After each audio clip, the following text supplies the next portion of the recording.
And then, do you see straight lines or things like that? Are there straight lines? Louder, please. Yes, no. Very few straight lines. Why, according to you? So that's just one question, and I continue with other questions. This one, which city is that? London, south, okay? The southern part of London. What do you see there? Again, a river, and then a very organic city in terms of urban fabric. Okay? Very few, I would say, grid-type city development or planning. All right? So this is London, and this one. So I showed you the French, I showed you the British, now the Dutch, Amsterdam. Here we do have straight lines, but there's a reason why. So Priscilla cannot answer why.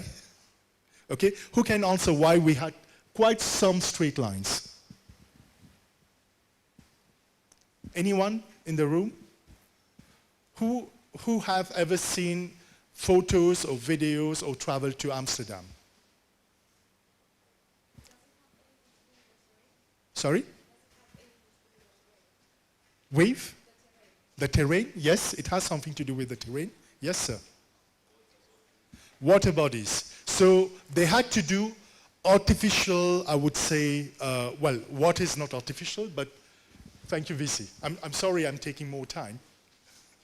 Okay. So these were waterways that were organized, structured to enable the city to develop.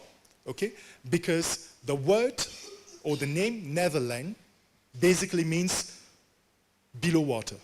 So it's basically landfill, and they had to channel water, and they need to engineer all of these water canals. So that's about Amsterdam, but yet, if you look at it from, you zoom out, it's pretty organic as well. All right? One. Lisbon. So the Portuguese. I talked about the 4 super colonial powers at that time. So that's why I just tried to showcase how their own cities were, okay, as compared to the African context, which was already extremely organic. Okay? So according to you, was Africa a pretty developed continent, or were the ancient empires, African empires, pretty organized and developed, or were the, let's say, Western or European cities extremely developed, according to you? Lady. Yeah, no, you can speak. That's your opportunity. Africa was already organized. We had a great interconnectivity from east to west coast, from sub-Saharan Africa to Mediterranean Sea, and also to the southern part of the continent. Okay? So when today people come and say, hi, we are going to have railway network, super highways, and so on and so forth. We had those. Well, 600 years ago, we had. Okay? So what has happened over the ages? That's the question. Now, let me speed up with a quick overview of certain cities. First, look at the map of Africa. You see the big island, Madagascar? Mauritius, the small island, is just next to Madagascar. Okay?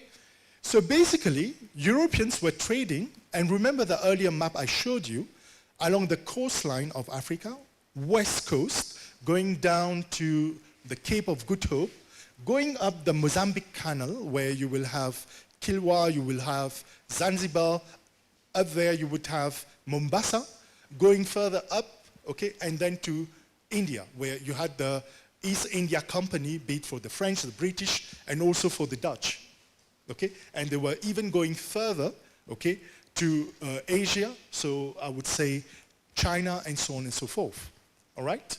So what has been happening in terms of urbanization, that's my point here, is along those sales route, which were super important for the European powers to build their wealth. The idea was to extract resources from the continent and bring those to Europe. And how do you bring those to Europe when, let's say, if we speak about someone talked about Mali and Timbuktu. Who is the gentleman who talked about Timbuktu? You, all right? Timbuktu was definitely part of that Mali empire where it was a hot spot in terms of culture, in terms of trade, in terms of architecture, because you have the mosque, the great mosque of Timbuktu, and so on and so forth. Now, Timbuktu is inland. How do you extract the natural resources there to bring it to Europe? Do they put it on the back of the donkey and then walk up to Europe? How do they do it? Sorry? Ships. Who said ships? You said ship? How many amongst you agree ships? They needed ships to bring the resources to Europe. Just 2, 3. That's all. You don't agree. The majority doesn't agree. Why? Please, you will need to help me. Otherwise, I will not be able to give you the answers that you might be expecting. So, a simple question. Just raise your hands.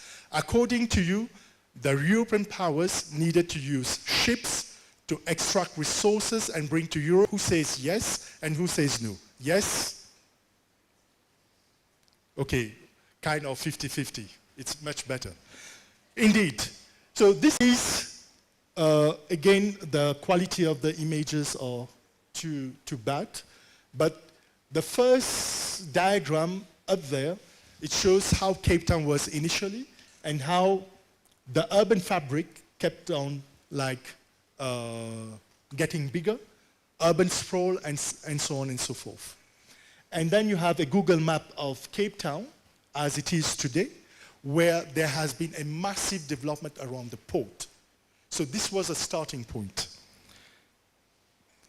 Again, I have historical maps and so on, so I will skip, but it explains what was there before at I would say, the indigenous people before the arrival of the colonial powers, and how it evolved with the Dutch colonization. Then you had also the British era, okay? And if ever you can see you see the grid lines? They started putting the grid lines. Why? Because at that period of time, we already had a challenge in terms of mobility.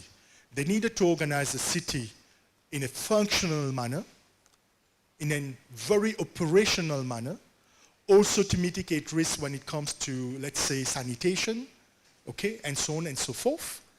But apart from the social structure, the urban fabric, there was an economic structure to the city. So everything was organized in such a way to maximize business. So Jérôme, you see why business is important. During the colonial power, business was a key thing. How to be efficient, to extract the maximum, to export the maximum, and make the maximum money. That was the way our cities that we know today started by getting a radical transformation. Do you get the idea now why in many cities you just have straight lines?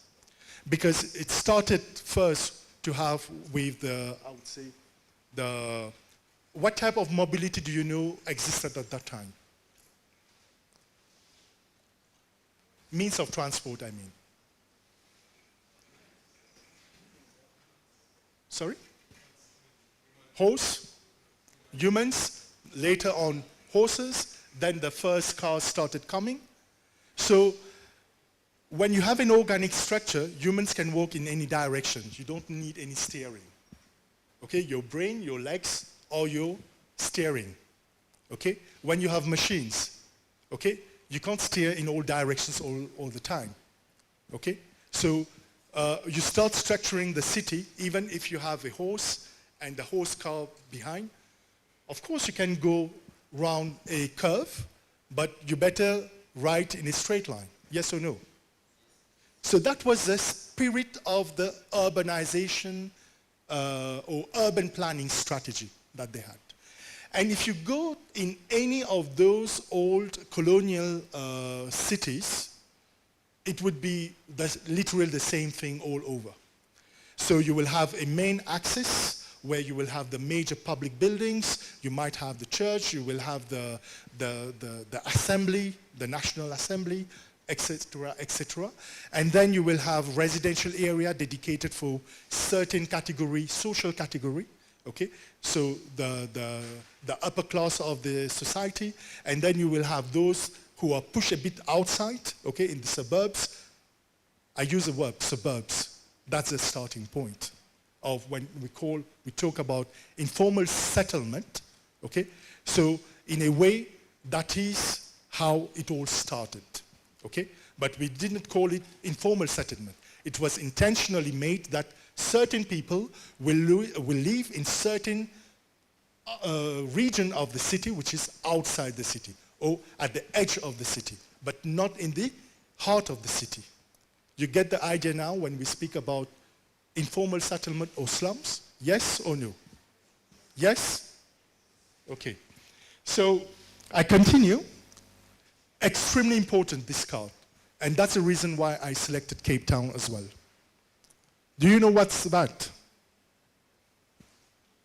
Raise your hands, please. Anyone? This is part of your history. Madam, I don't know if you're a student or a lecturer. Please help me. What is this map here? Still Cape Town. Exactly. Thank you. Apartheid era where there were clear-cut social segregation. So planning was done to say you will live here, you will live there, those will live elsewhere. Social segregation equals to spatial segregation, a different approach in organization. You get the idea here again? And this is what we keep on using today. It continues.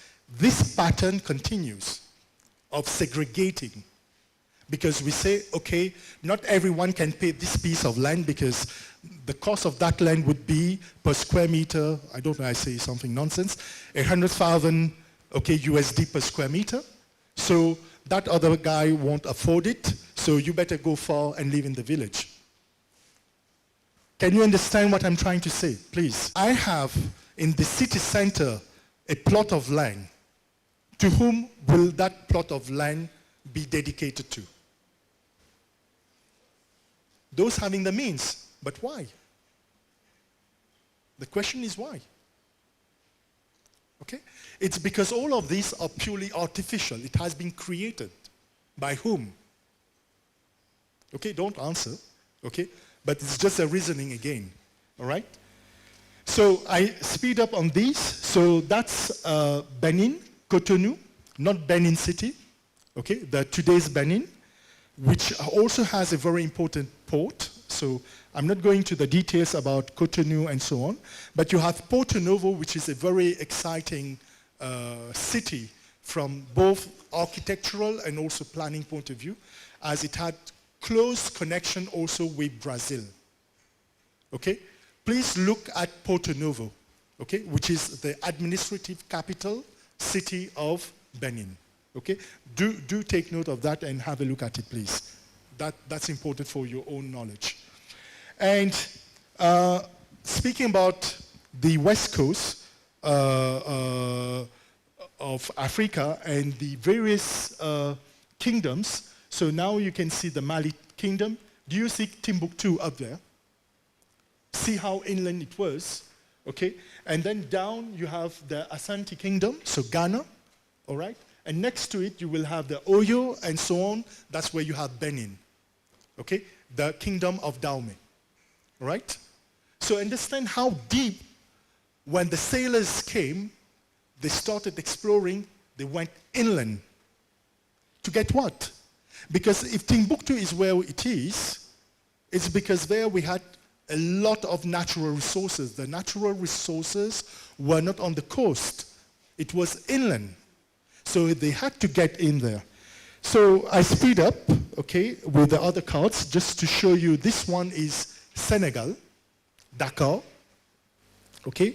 So you see with the maps how it's climbing up the coast and then to head to Europe with the small map of Africa, the small red dot, right?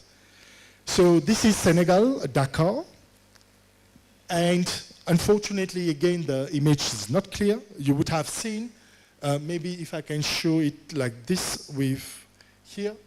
You see this line? What is this line according to you? It goes like that. Can anyone tell me? Okay. Sorry? Railway. Who said that? Railway. Indeed. Going where according to you? Going to Timbuktu? Maybe. Yes, that was it. So the British introduced the railway system in many parts of the continent. Well, the French also did their part. It was an easy way to transport what, according to you? People? You think they were caring about transporting people? Transporting what then? Wood? What else? Gold? What else? Diamonds? And so on and so forth. Good, that was good business. And that was good investment as well for them. And with the port. So who knows what's this here now? This is Gorée Island. Have you ever heard about Gorée Island? How many? Please, one. A second person. Who knows about Gorée Island? You don't? This is sad. I'm saddened. Yeah. Okay, please, tell us about Gorée Island. Exactly. So Gorée Island was a port of call. Actually, it was a platform where our ancestors were captured, forced, put in there, and exported from there. So it was an exportation platform, okay? Going either to Europe, going to the West, to the US, going south, and so on. All right? So if you don't know about Gorée Island, it's a bit sad. You got to really go and look what it is about. All right? So that's fundamental for yourself. Okay. So I speed up this also. So this is Gorée Island today. Okay? So that's another very important part, which is Luanda today, so in Angola.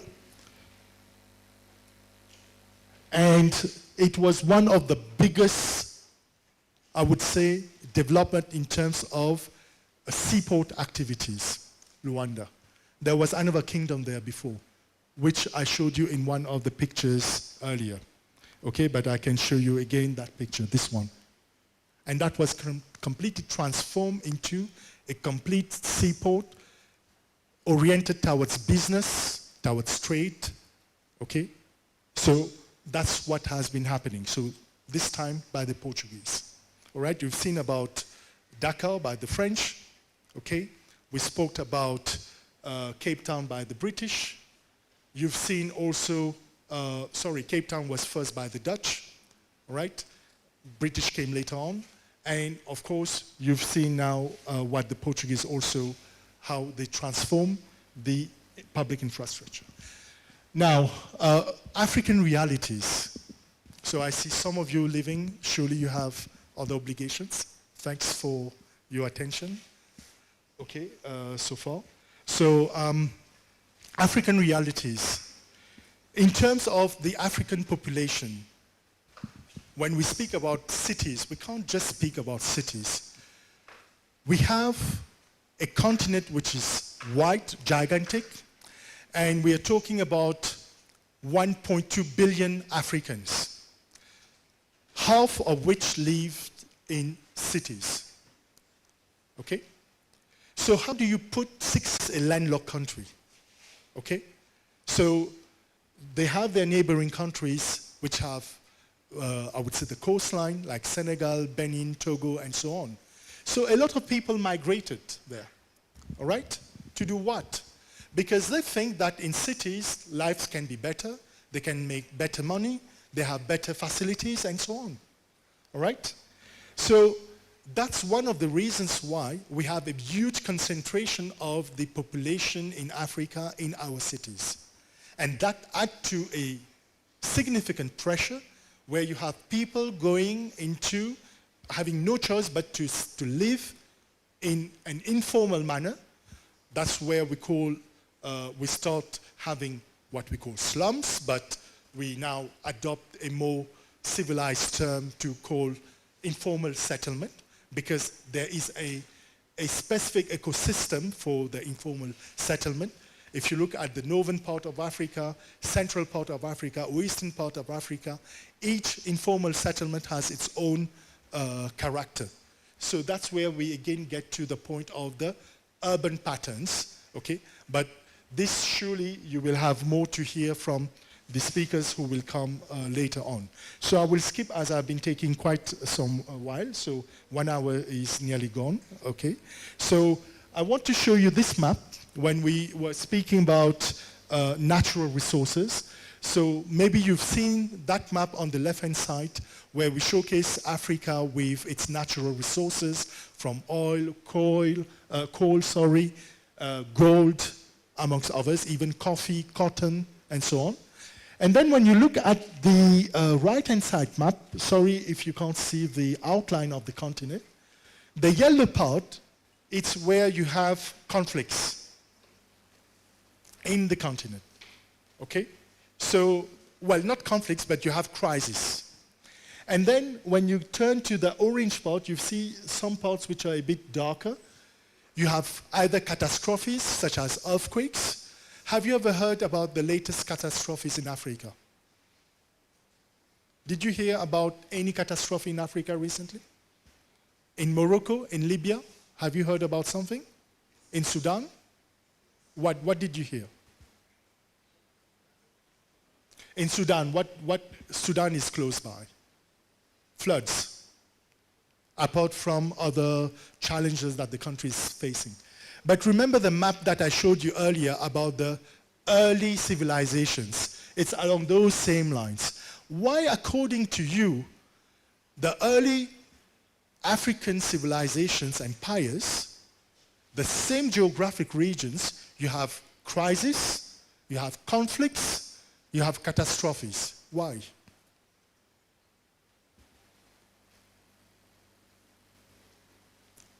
Hello? Is it too boring? But you need to reply to me, otherwise I'll start sleeping. It's because that's where you have the, I would say, the most, in terms of quantity, in terms of quality, in terms of diversity, the natural resources of the continent.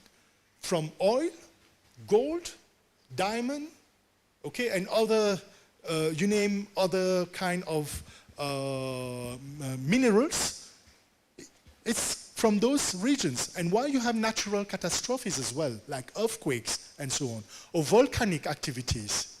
Because these are the points where you also have the tectonic movements still ongoing, okay? But that's where the goal lies. Can you understand? And why we have the crisis? Because everyone wants to get there to get those natural resources, all right? So I skip to where we stand today in terms of challenges, okay? So the title of my presentation to start with might have been misleading because we talked about pattern. You will learn about the patterns in a technical manner with the other speakers. And one of the experts, it's architect Priscilla herself. Okay? I'm not an expert of that. But what I tried to show you so far is when we start thinking of our actual cities and future cities, what should we be considering? Is it the actual cities that we have, that's where we need to add the pressure? Or we have a continent which is sufficiently wide enough huge enough in terms of land area, okay, where we can diversify our urbanization strategy or territorial development strategy? These are the questions that I'm asking myself and sharing with you. All right, so, well, who knows this image is from which city? Nigeria, Lagos. So you see more vehicles, more machines than people. And let me tell you, the small country, my small island, Mauritius, we have 1 car for every 2 Mauritians. Can you imagine? 1 car for every 2 Mauritians. We are 1.2 million people, and we have at least 600 private vehicles on our road. How come? It's a bit crazy. If you look at Kenya, neighbor country, there is 1 car for every 16 Kenyan. Do you agree with that? It is a fact. That's a reality. And Nigeria as well, it's 1 car for every 16 Nigerian. So this is a trend. Now, speaking about car, we speak about roads. There are big visions to interconnect Africa. But these visions are from decision makers today, some superpowers, some external powers to the continent, to get the continent interconnected with super roads, super highways. But from the map I've showed you before, did we have those roads? They were always there. And see the conflict zones that I showed you earlier, or the crisis zones, the road crosses there. Why? Because that's where the opportunity lies. Okay? Quite a funny story, bottom line. Okay, I don't want to use any negative word, just to keep a positive approach to our observations. All right? Now, this is also very important, and again, I can't repeat myself by saying I'm not too happy that I can't show what's in the map there. So if you're able to see it slightly, you see like small veins, yellow. These are railway lines during the colonial period. All right? The post-colonial period, who, according to you, started developing significant business activities in the continent as superpower? Which superpower? Chinese? Who else? Anyone? Apart from Chinese, who else? USA, okay? Anyone else? Indians. So if you look at that map here, most of the railway, 90%, the Chinese have reinstated those railways. Look well where the railways go, inland. They connect to the port, they go inland. According to you, why? To transport people again? Okay, so the answer is simple. So roads are being built, like I say, a lot of network connectivity are being set in place.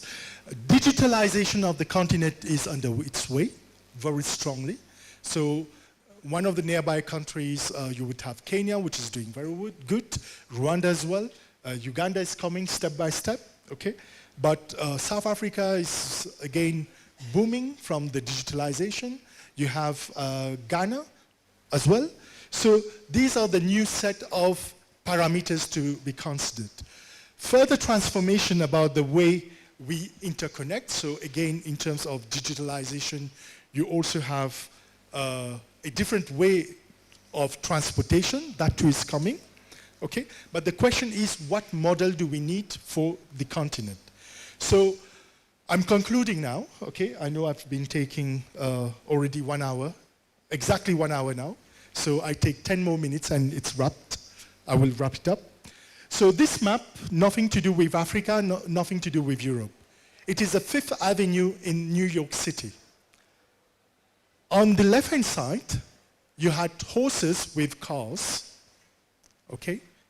Not electric cars or mechanic cars, but horse cars. And on the right-hand side, you have actual cars. In a period of 13 years, okay, that's the difference. Now just imagine that same street with today's vehicles. Can you imagine? So it was just to do a parallel of what is happening elsewhere. And that's how also our cities, today's cities, let's say Kampala, has been evolving.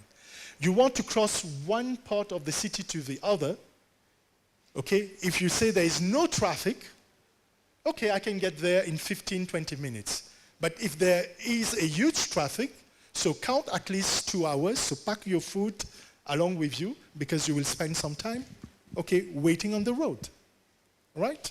So this type of transformation also has been brought to us from elsewhere. Who knows that image? Who amongst you know this? It's by Le Corbusier, a city which was never built, which is called La Ville Radieuse, or La Cité Radieuse, the Radiant City.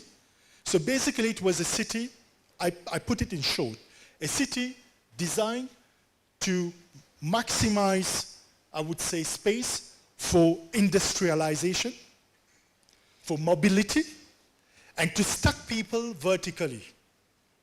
So that was a bit the spirit about how to go vertical, to live, well, to live in an apartment, all right? But to liberate the land for industrial economic activities. This is in Japan. Who heard about Kenzo Tange? The Japanese architect Kenzo Tange, about the organic city. And that's how he planned Tokyo City redevelopment, reconstruction after the Second World War. Because there too there were issues. Tokyo was literally put to zero, ground zero, all right? So you can look at that. And I'm sure you've heard about Frank Lloyd Wright. Yes? No? Frank Lloyd Wright, in one of his many projects, this one is a Broadacre city, he already had drones. This is what he drew. So who says that drone is a new invention? Do you agree that this guy was already visionary about our mobility? And he was talking more about a spacious city, but space for the people. Not for the machine, but for the people. To grow food and so on and so forth. All right? So, well, what model for Africa? Should we be picking there from Asia, from Europe, from the US? Okay? Or can we have our own model? But our own model cannot be a typical model. Surely not. Because of our diversity, geographic, locations, which are always different. So this is a question. Now, hint for those in business studies. Every year there is a massive investment, okay, in terms of foreign direct investment towards Africa. China, US, Europe, they're investing. But what is happening in terms of internal investment? 450 billion US dollars are invested yearly. And that trend is going to up to over the next 10 years at least. What for? Mostly for infrastructure development. Every single year there is 100 billion USD invested in infrastructure development. Can you imagine what that means in terms of scale? It concerns you architects, it concerns the bankers, the funders, the business people, it concerns all of us, okay? So these are massive figures for massive development, investment, and so on. So what type of pattern, again, are we looking at? Where are such investment, where are we putting such investment? In which type of road? Are they the roads connecting north, south, east, west? Or is it in an investment in specific growth, I would say, industry, which will enable the new Africa to emerge, okay? Our city to regenerate itself? So these are the questions, right? So we talk a lot about trade. I started early with the earlier maps with the intra-African trade that existed in between the various empires. Today we talk about the African Free Trade, Continental Free Trade Agreement, AFCFTA. Have you heard about that? The single African market. Did you hear about this? You have to, because this is going to encourage Africans to move inter-country without borders again. Okay? So these are the opportunities. Now, if you have mobility of people, what should we be looking at? What type of housing should we be looking at if people are always mobile? Okay? So, anyways, I'm just wrapping it up, like I say, a few more minutes with this one in terms of the youth in Africa, which represents the youngest, okay, resource, human capital that we have in the world, okay? And of course, when we speak about arable land in Africa, it still remains very key to understand that we cannot use agricultural land, we can misuse agricultural land because the continent has a huge potential to feed itself as a continent, but also to feed other parts of the world. So that's why I'm talking about territorial planning as well, in space use or land use. All right? So looking at one key information in terms of housing deficit, I'm just putting the challenges in front of you, all right? And also the opportunities. So understand, I always come back with this slide in my presentations. Daily, we need to build at least 50,000 housing units across the continent over the next 30 years to respond to the increasing population, which will reach 2.4 billion people in 30 years' time. It's just next door. Who amongst you in this room know that we can build a house in 24 hours? Are you aware of that? Yes? How can you build 50,000 housing units ready to live in daily? Are we ready for that? So you're the ones who need to find the solution. Jérôme and his team are those who need to facilitate the funding. That's how it works. Same, we need medical facilities, we need educational facilities, so I spare the details. But the problem is we need to address sanitation, we need to address culture, we need to address heritage conservation. There are political challenges, economic challenges, sanitation, security, so many issues. And that's not just the concern of architects, it's our concern, all of us together, when we are addressing informal settlement, we are addressing city or urban sprawls, all of these. So all of those challenges we need to consider all together. So to conclude here, okay, and my last word is, from what you've seen at the beginning, the continent was one. It was then divided, like we say, divide to rule, all right? So today, there is an objective to unite Africa again. Okay, how? Culturally, politically, economically, okay? To recreate that bridge. And of course, this can only happen if we devise our own patterns, our own tools, for territorial planning, not urban planning, territorial planning, then urban planning when we zoom in. We need to understand the macro scale, continental-wise, to be able to look at the opportunities that lie in rural Africa, so that we can also balance between rural Africa and urban Africa. That's how we can get to the right formula, to my opinion. So on these words, let me thank you for your patience, okay? It was not an architecture, I would say, discourse. It was something else. I hope it helped you, and I'm open to your questions if ever you have any. Thanks for your patience and attention. So back to you, Priscilla.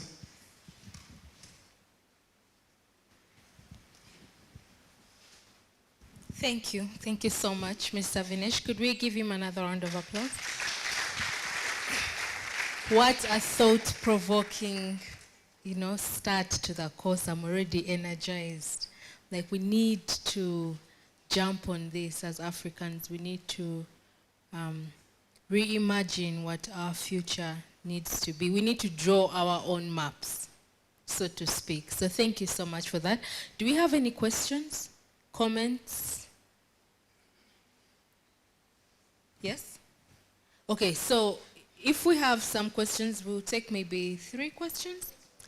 And then we shall have a break and then transition into the last part, and that will just be for the students that are taking the course.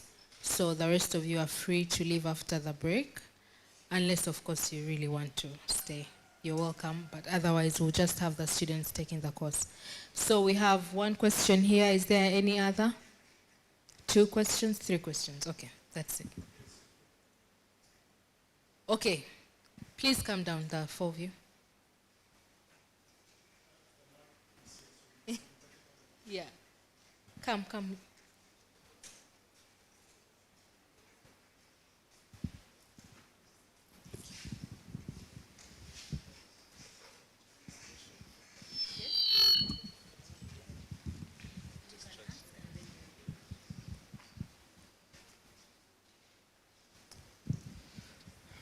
Thank you, Architect Vinesh, for your presentation. It was very thoughtful, and indeed, it was very challenging for us as architects and businessmen to think through these things, to seek to redefine our identities and create a new Africa. However, what I want to know is, how are we to bring these developed visions how are they to respond to the political climate of the continent at hand? Because we know that much as these borderlines have been created, getting them away, like trying to blur them, to redefine them, is another thing. How do we, or how would you suggest that we approach it?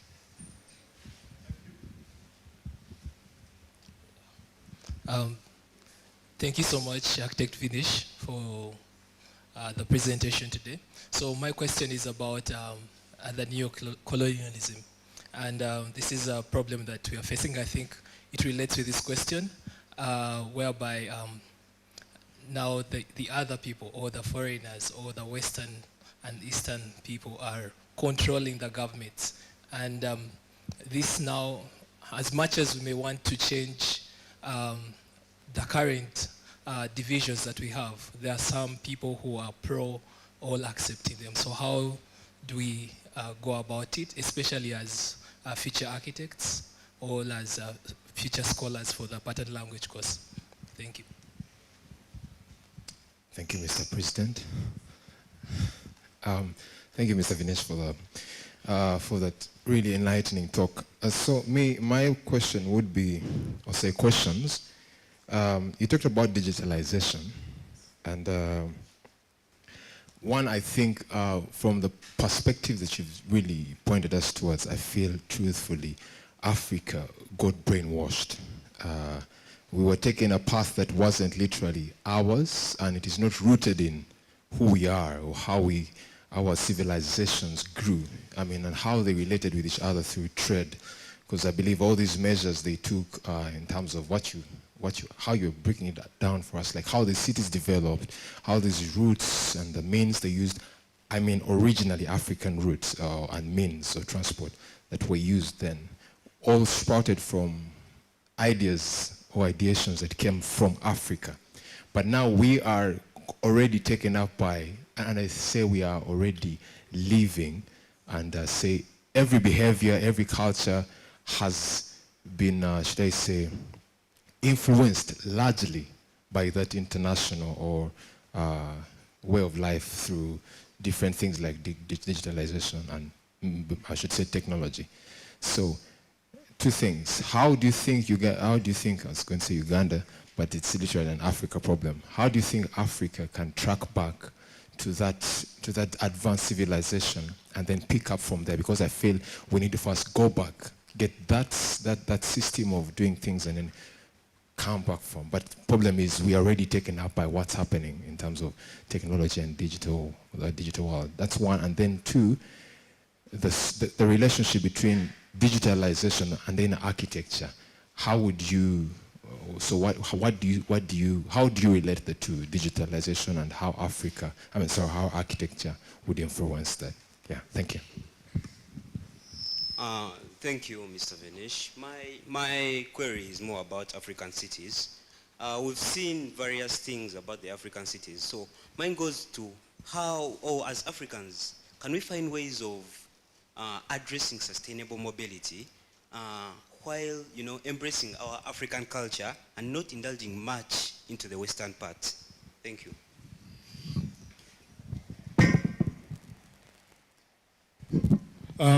Thanks for the 4 questions as 5 questions. Very interesting points. Well, the first one, when we speak about the political challenges, well, we have an issue. We have a big issue.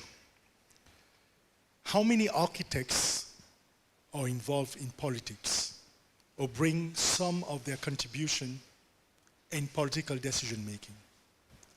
That's the first question. You have very few amongst us architects around the world who are involved in active policy making and decision making. So this is a very critical issue.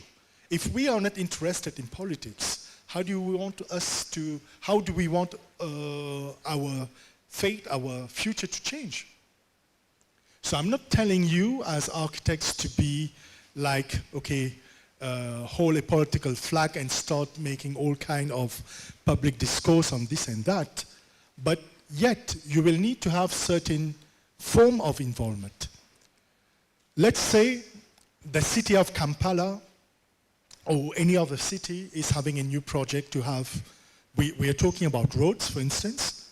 So I think you can have a thinking process of what would be the exact routing of that proposed new infrastructure, what kind of impact it will have. Will it have a positive impact or a less positive impact on the community, on the economy, on the environment? Because I've not talked at all about sustainability as such in terms of climate change and so on. But these are our challenges today, because when we speak about climate change, temperature rise in cities, okay, the island heat effect that maybe Priscilla, is well versed with, okay? So all these are issues, and you cannot do any type of transformation without getting involved in the policy making and in political decision making. So here in this room, how many would be ready tomorrow to be a politician?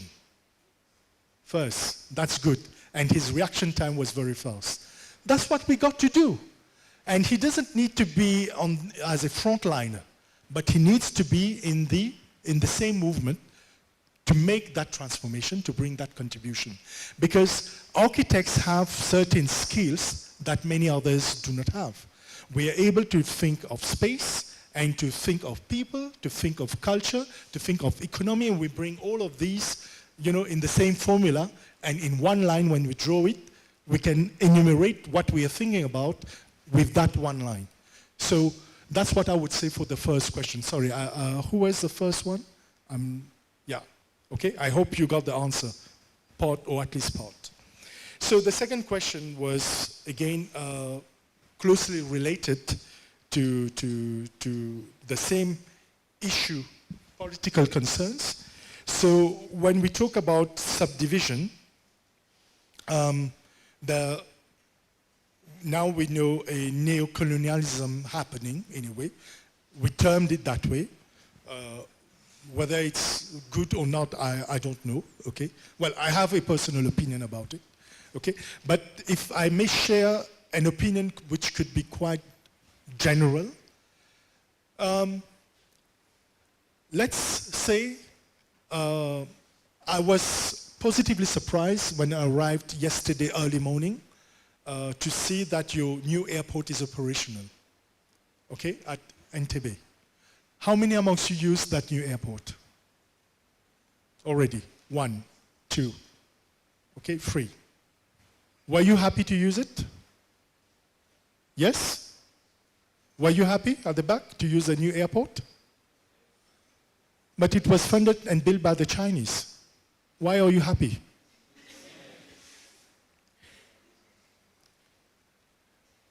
In Mauritius, it was also funded a bit that same way and built that same way.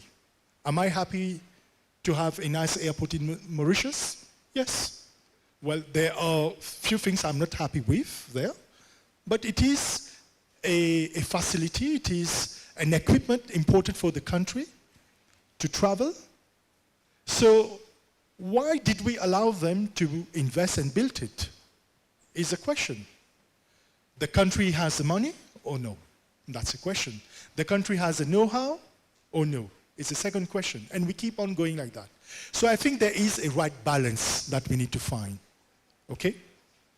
And this is how we can cope with the new trend of colonialism that we are talking about.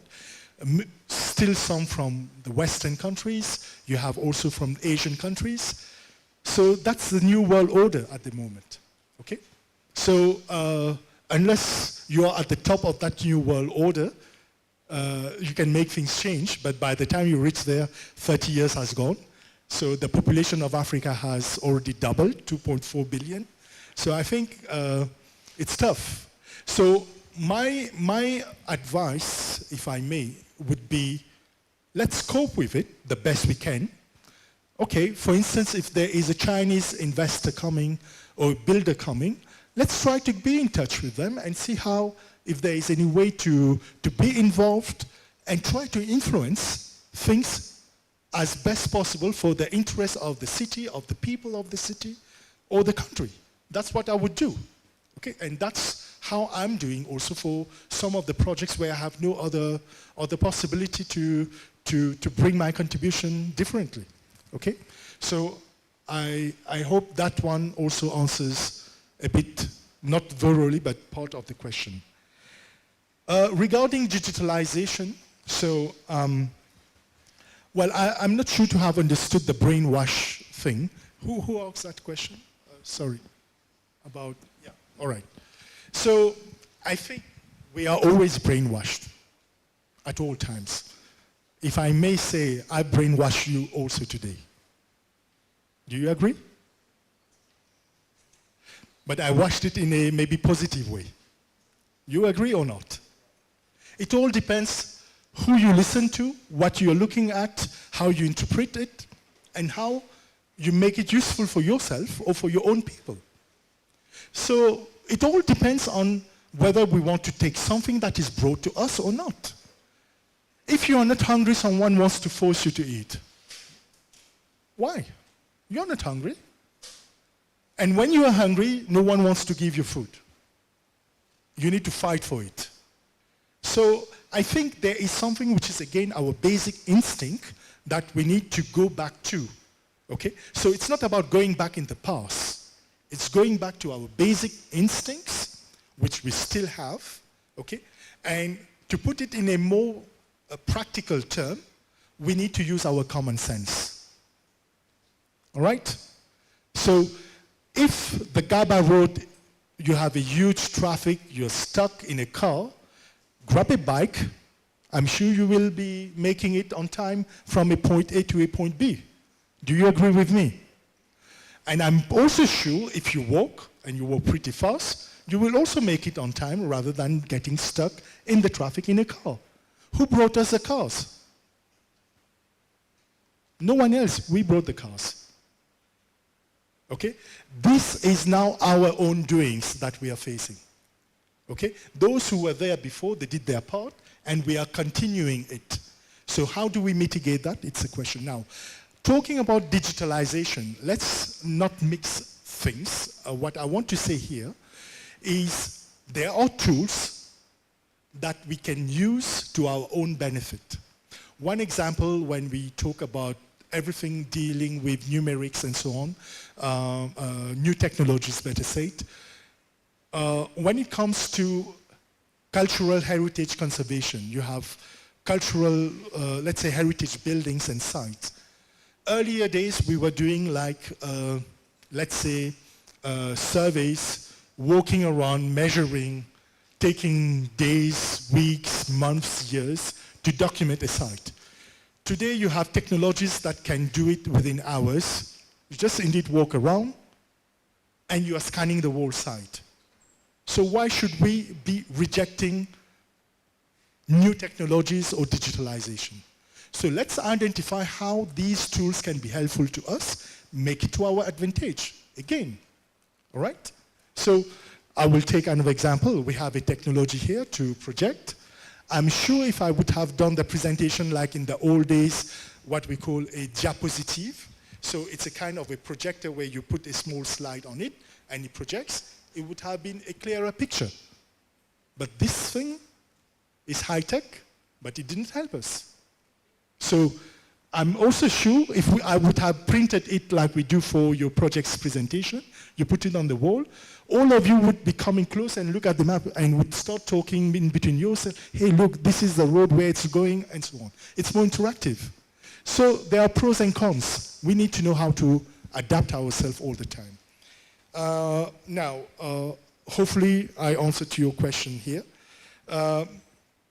But going back to our culture, the biggest issue that we are facing today, it's, to my point of view, our education system completely failed. All right? And I was saying to the VC earlier that there is, or there are a number of experimentation that is showcasing how our education system that you are currently in, I've also went through it, has failed long ago. It is 400 years old and it hasn't changed at all since 400 years old, since the past 400 years. And this is a British English instrument that we are still using. All right? So what is wrong about that? I think many things, but also it has allowed us, for example, the British gave us the English language, which I'm using right now. So they are good things. Not everything is wrong. All right? So again, how we pick and choose is important. But what I would say here, be it for architecture students, urban planners, business studies students, etc., etc., there is a need in the curriculum to talk about African cultures, the history of our various ancient empires. It's fundamental. There is a lot of research work done, okay, but unfortunately not sufficiently communicated and not sufficiently taught as well. So if there is this type of transformation, that would help. I ask you one simple question. Uganda, was it colonized? Yes or no? By whom? Was it a colony? So how can you say it was colonized? And in which year? Aha. 1884. You don't know, I know. Why? Because I study. That's your story. That's your country. All right? So it was a protectorate. And there is a reason behind that also. There is another country which was a protectorate. Egypt. It wasn't colonized. Go and see why. You will understand. So that has to be incorporated. So let me just stop on that part when it comes to reintroducing education. So there was one final question from, yes, the gentleman there. Okay, so that was, about sustainable mobility. I think the biggest challenge that we are facing is definitely that our cities are more machine-oriented than human-oriented. It's a bit the concept of Le Corbusier. Despite that he wasn't able to implement his radiant city concept, it has spread it all over the world. All right? So this has brought to major issues. Our roads are not sufficient. The number of vehicles on the road are significant. The population in the cities all across the continent is increasing, okay? Adding a lot of pressure, because it's not just about mobility. It's about energy usage. It's about water consumption. It's about waste generation. So it's all of these in terms of issues that we have to face if we talk about sustainability. I think that's, again, my personal observation and opinion as a professional as well, okay, that the potential to unlock the opportunities that Africa has, it's in rural Africa. So we need to reverse a bit the trend to say, hey, listen, the younger generation, don't migrate from rural Africa to cities, because cities, yes, certain things are good, but not everything, okay? We need to showcase them what is the potential of living in a village, okay? So what kind of amenities they are looking for, what quality of life they are looking for, okay? The comfort they are looking for. You've seen so many youngsters from Africa trying to migrate to Europe. How many deaths you have?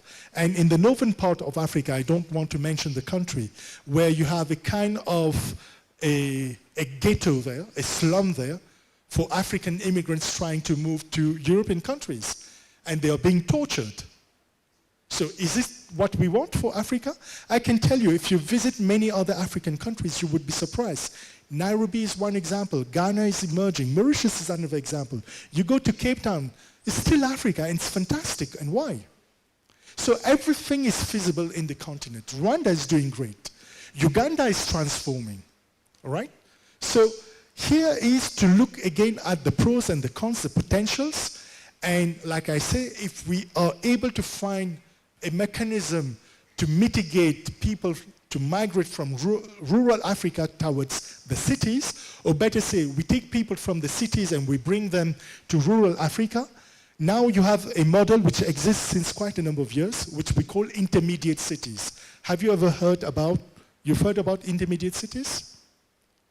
There is one example which is a success story in Morocco. It's called Bengueria. Bengueria is very well known because you also have the Faculty of Architecture there, the University Mohammed VI, okay, which is doing very, very well. Have a look at it. They transform a small village of planters, okay, into a small city with students and innovation. Have a look. So potential exists. It's just a matter of decision making and making things happen. All right? So these were the 5 questions. I hope I answered, maybe not precisely to all of them, but gave you at least an orientation. Okay? So thanks again for your attention. Priscilla, back to you. Thank you so much, Mr. Vinesh. Thank you for your questions, your attention, for sticking it out. It's now 4:40, so we are going to take a 10-minute break. For those that don't do architecture, it's okay, you may leave. Also, those that are not taking the course, you're free to leave. Those who would like to speak to Mr. Vinesh in person, maybe your question is, you want to say to him directly. He's still with us for a little while. In these 10 minutes, the students that are supposed to take the course, please find me at that table so that we can complete the registration. And then I will give you a brief. Since we're out of time, I'll just give you a brief on what the course is going to be about and our program for next week. So the students taking the course, you must stay behind after the break. Everyone else is free to leave. Thank you all very much. Have a good evening.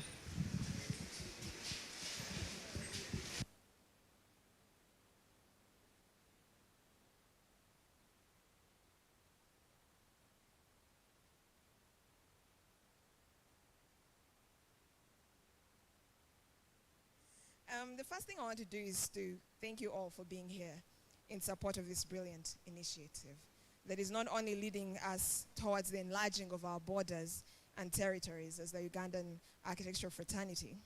But when I say architectural fraternity, I'm really looking at the students right now, but also creating a new breed of architects that is thinking big, thinking united, and thinking Africa.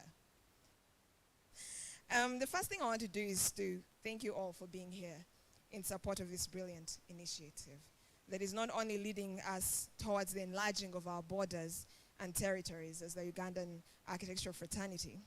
But when I say architectural fraternity, I'm really looking at the students right now, but also creating a new breed of architects that is thinking big, thinking united, and thinking Africa.